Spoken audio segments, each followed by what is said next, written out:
brought like a good combination of future and present. My presentation is more hands-on, and first of all, because I want this to be very interactive, I want to get to know you a little bit. So please raise your hand if you have currently some sort of responsibility in a marketing department or related to marketing.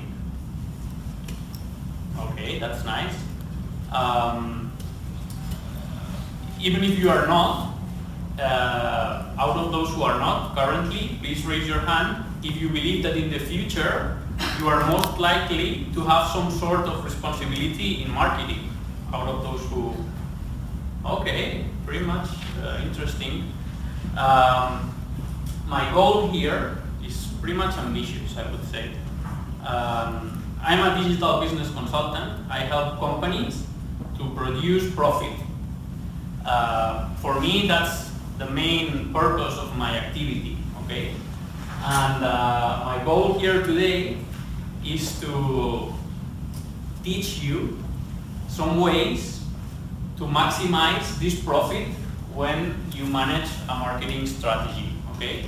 And the way to teach you this is with a case study. So meet Jack. I chose a French name because we are in France. So meet Jack. Jack is an entrepreneur. Also, I would like to ask you, raise your hand if you are an entrepreneur, if you have a startup. Okay, very good. So Jack just opened a new restaurant, okay? And just like many new businesses, he needs customers. He needs more customers to be profitable, okay? A restaurant has fixed costs, like for example, you have to pay the rent for the local, and unless you have like a minimum number of customers, your business is not going to be profitable. Really straightforward.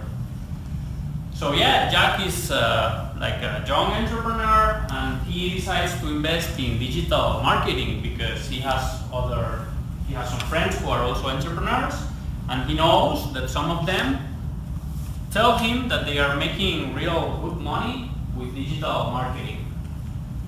And he hopes that his investment, of course, will pay off, because whatever we do in marketing, whatever we invest, we always want to get a profit back, okay? But what happens? Jack did his baccalaureate in business administration, an MBA, but he's not an expert in digital marketing. He has no experience in digital marketing.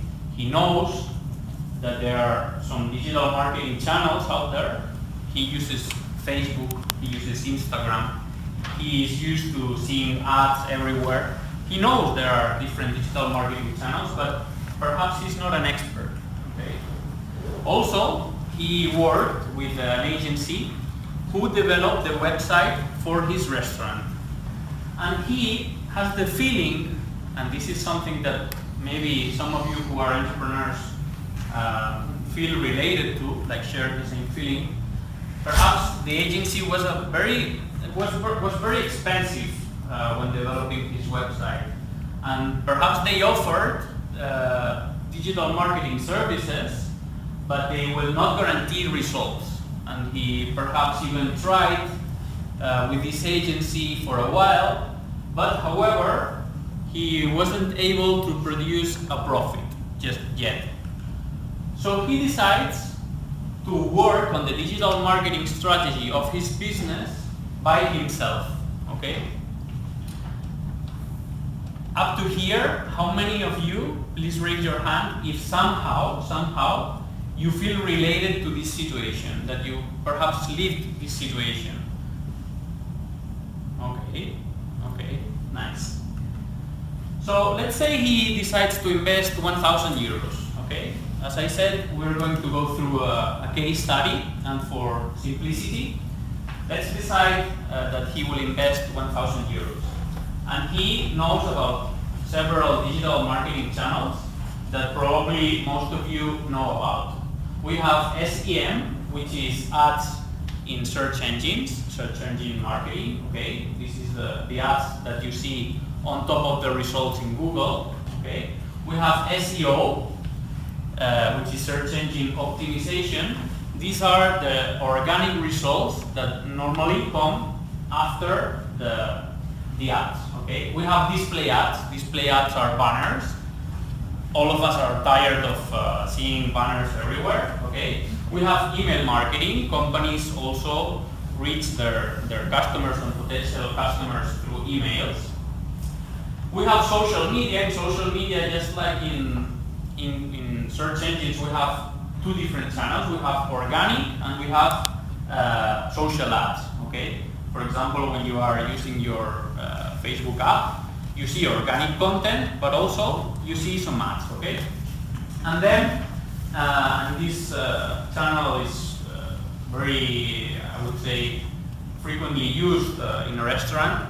Marketplace marketing. Marketplaces are platforms that are used by different businesses pertaining to a vertical, to an industry. So customers can have a place where to find different options. And last, we have influencer marketing, which is something that is relatively new, but probably you have also heard about, no?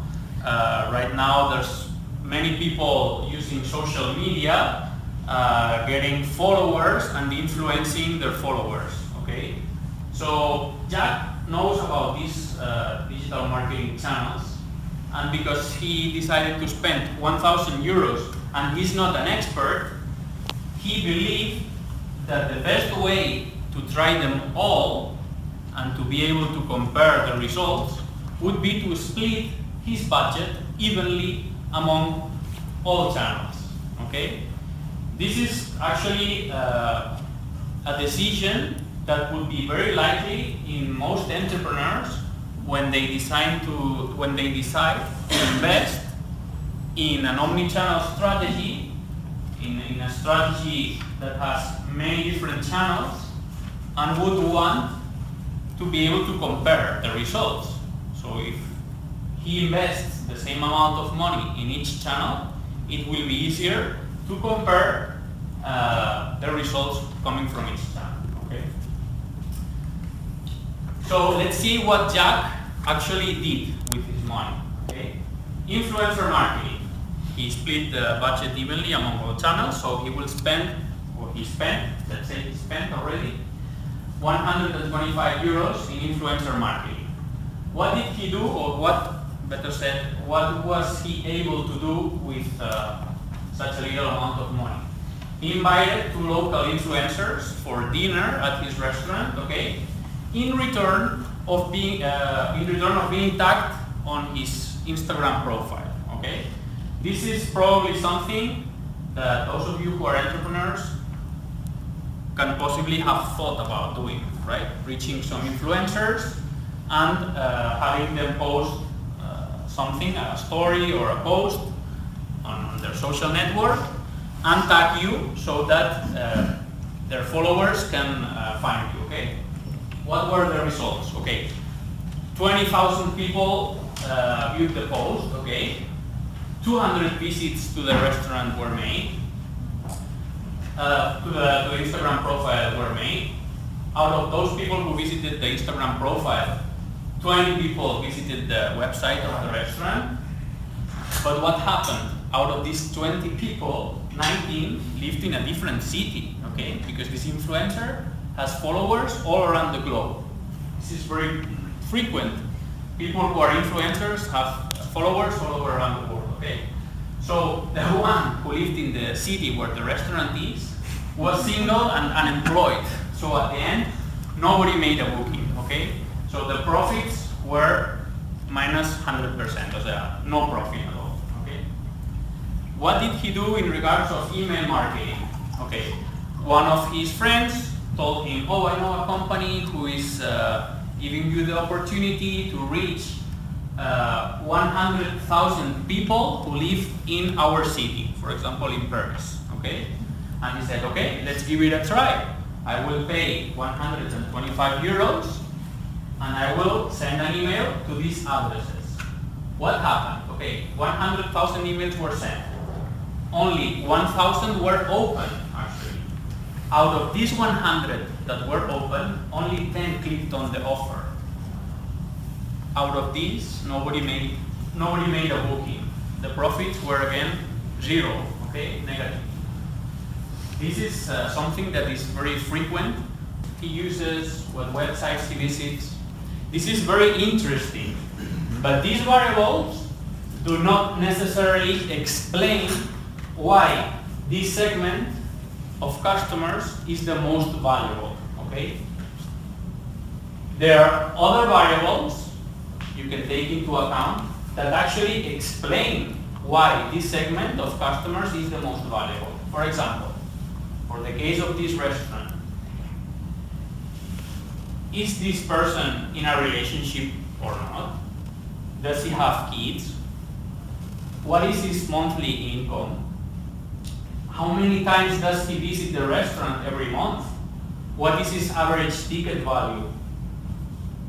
I don't know. I mean, there's lots of variables that will explain actually why this segment of customers are more valuable, okay?